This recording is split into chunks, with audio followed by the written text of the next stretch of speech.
Hello children, how are you all? I think everyone has enjoyed a lot in your holidays. So welcome back to the next session of the online classes. I'm going to explain the lesson economics, first lesson. Till now geography one lesson is completed and history another lesson also is completed. Now we are turning towards this economics, a very easiest lesson and a lot of knowledge you will get in this lesson. Okay children, so welcome back to the lesson which is very interested. Okay, so the lesson name is the story of the village Palampur. Okay, what is this Palampur? Where is this Palampur? You may get some doubt. Okay, the concept actually, the story of the village Palampur is the lesson given to you just to make you understand, to observe or to, I think, to bring the concepts of the concepts relating to the production. Okay, so how the production can be taken place and what are the factors are required to produce any good or service. So like the concepts which are related to the production, to introduce you this concept, this story of the village Palampur is lesson introduced to you. Okay, actually Palampur is a hypothesis village. Hypothesis village is nothing but it's not a really existing village. It's an expected village.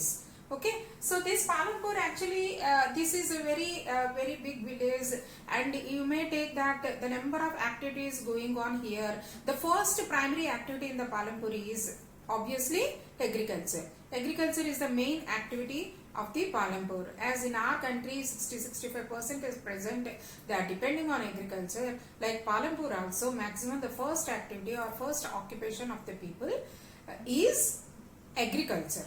Okay, so now introduction of the Palampur. Once I would like to take what about this Palampur. Palampur is a village. It's not an isolated village. It's not a single, and it's not having any connectivity with any other village. It's not like that. It has a connectivity with a small village which is called that very Raiganj. One village is there, just 3 kilometers away from this Palampur. Raiganj is one, another village is existing there, and nearby and Shapur another village is there. So like that, the Palampur is described that it's not an isolated village and it has a connectivity with the other small villages. And these villages and the Raiganj and Shapur also, they have the connectivity. Okay, all weathered roads were also established there. Because of that, the number of vehicles, you may take missionary vehicles or non-missionary vehicles. What are the missionary vehicles you may take? You may take bicycle, or you may take motorcycle, tractors. You can take any other missionary, with missionary what are jeeps, or you may take any trucks. All these will come under the missionary vehicles. And non-missionary vehicles means which will run by buffaloes, like bullock carts you may take, or bhogas you may take, or you may take some tongas type. So these are non-missionary type of vehicles also run on these roads. So in this way, missionary wise and non-missionary wise vehicles also, number of vehicles can run on these roads. And it's also housing. Once you come to the housing of this place, maximum the higher caste related people are there. So there are 80 families are there, and they are the very rich people in the village, and they are having maximum, the lands of the villages are in the hands of these high caste people. Okay, so their houses are very well built houses, constructed with cement and bricks, highly qualified. The houses are highly qualified, materials were used to construct their houses. And here one very important thing is electricity was existed there. So because of that electricity, all the tube wells are also connected with the electricity. So because of that, the water they can get whenever they can get the water, whenever they want to get the water is readily available to them.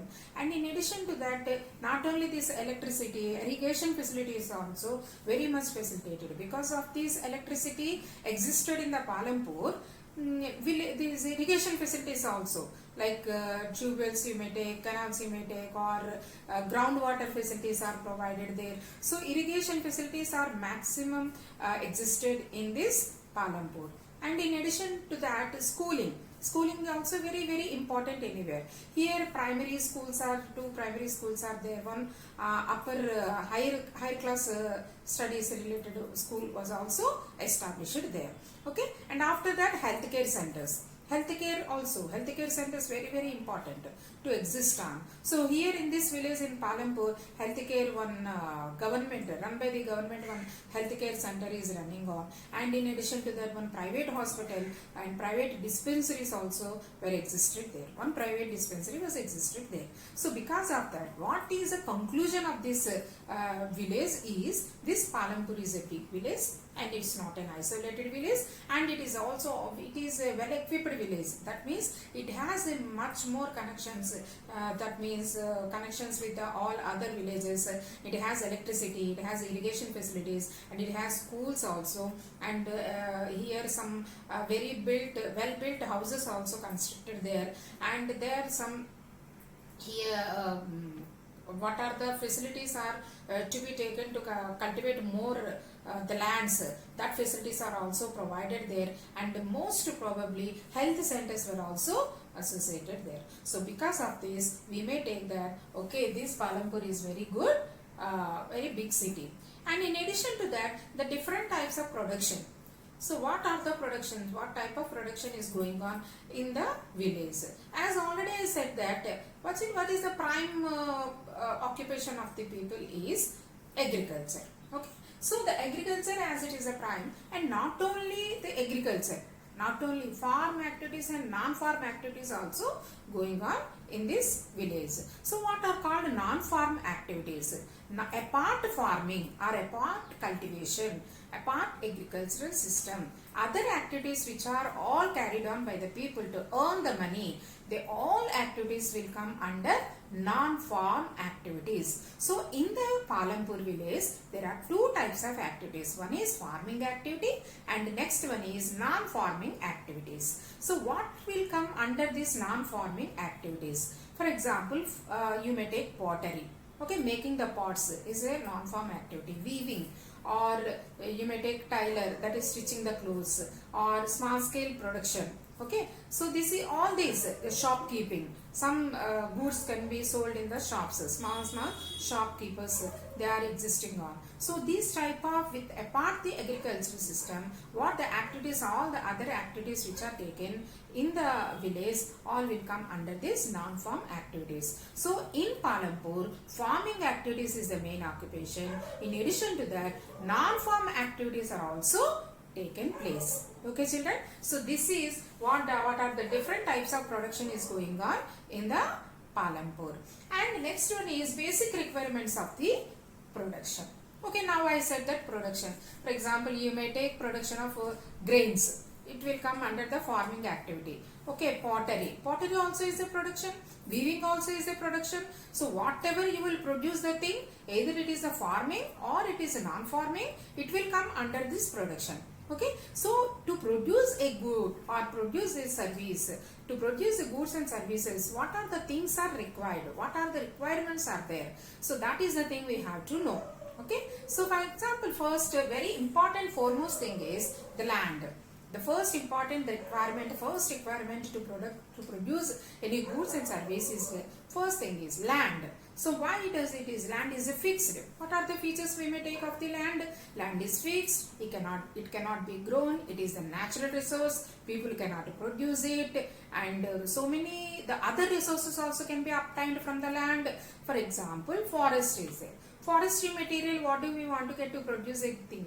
It's coming from the land itself. Minerals are coming from land itself. Water, underground water we are getting from land itself. So like land is a very specific requirement to produce any good. Okay, so on the land, the construction of the companies can be taken to produce the goods, to keep the machinery. So shelter or companies or here any factories or industries, they should be constructed on the land itself, not in the air or not on the water. So land is very important to produce any good. And after that, the second concept you may take labor. First one, what I said, land. So the second one you may take labor. labor, another meaning of labor is nothing but work. Okay, the meaning of the labor is work. So who will do the work? Human being. People only can do the work, not the animals. Okay, who will produce the goods? People are only producing the goods. So this labor is existing. The efforts of the labor is in the form of two ways. First one is mental effort and second one is physical effort. First one is mental effort, second one is physical effort. So what is meant by, what are the differences in between this mental effort and physical effort of these human beings? For example, some people who are very intellectual people, who are very experienced people, to produce the goods and services, they will exhibit their knowledge, ideas, skill, and all with they will some create the policies, they will create the laws to produce the things. So they will come, they are using their knowledge, they are to produce the things. What knowledge or what skill, what formulas are required are framed by mental effort people. Okay, so in the same way, physical effort people, what are the laws are produced by this mental effort people, they will be put into the practice by physical effort people. So here the two categories people are also very, very important.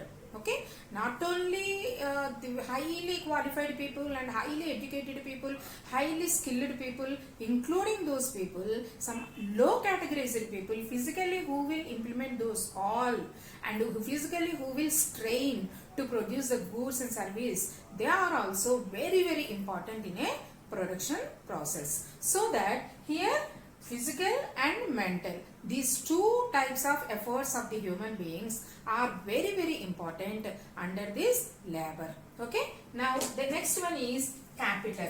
Land, what I said, first one what I said, land. Second one what I said, labor. And the third one is capital. So this capital is nothing but what is required to produce the thing. Here land is available, or construction and building house and factory, industry, everything was established there, and people were also appointed, high category from high officer onwards to very peon, like to sweep the factory for from every stage, from high to low, every stage of persons were appointed. Now what is required to produce the goods or services? Now capital is required. This capital also is in the form of the two types. One is fixed capital and second one is working capital. Okay, what are the two types of the capitals? One is fixed capital and another one is working capital. So here fixed capital means machinery. For example, if you take machinery, so the machinery is fixed forever. It cannot be changed from production to production process. Okay, for example, after one maximum the material was produced, again and again that machinery will be used to produce many times the goods. Okay, it is totally fixed. Unless it get any repair, we will not change that machinery. So that it is called fixed machinery. And after that, working machinery. What is called working for capital? So what will come under this working capital? You may take some raw material. What is called raw material? R-A-W, raw. What is called raw material means the materials which are used to produce the final goods. Okay, what is example, ma'am? For example, sugar we want to make. So to prepare or to produce the sugar, what is very important thing is required? Sugar cane. So the sugar cane is a raw material to produce the sugar. For example, cotton textile is there. So to produce this cotton textiles, what material is prime material, the basic material, what is required? Cotton is required. So cotton is the raw material. Like that, number of raw materials are required to produce the final good. Okay, so all these raw materials also will come under this working capital. Not only this raw material, even money. Money, without money, how can you buy all these things? So money is very, very important. So money is required and raw material required and all fixed machinery is required. All these come under this capital. And again capital is divided into two parts. One is fixed capital and another one is working capital. Fixed capital means machinery will come, which is fixed forever. Unless it gets its repair, it no need to change it. That is nothing but called fixed capital. And another one is working capital. Working capital, you may take raw materials or the cash or money which is used to produce goods and services will come under this working capital. Okay, so in the same way, the fourth concept is human capital.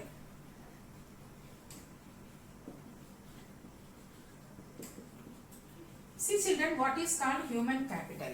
You have land, you have all the other the requirements are there, labor, like very highly skilled labor or people are readily available there, and machinery available there. Machinery is fixed, raw materials are existing there, money is plenty of money having, but who will manage all these things? Who will manage? And that person is very, very important. Unless an organizer or entrepreneur or the person who will manage all these factors of production, unless this person is readily available, the production cannot be taken place. Am I right or not? So here one person is required to manage this production process with the help of all these factors of production. What are factors of production already? Land, labor, capital, all these will be used in the perfect way and proper manner. They will be used and they will be put into the practice. They will be carried in the process of the production by a particular person. So that person is called organizer. Okay, that person is called organizer, and that organizer is also called, what is it and the name? Human capital. So what are required to produce goods and services means land, labor, capital and human capital also. So capital can be in the form of fixed capital, working capital and human capital. Okay, so in this way the four contents, the four factors of production very, very required to produce any goods and service. So now I will also explain each and every individual factor of production in the extensive way. Okay, I will extend the concept of this each and every factor of production. Okay.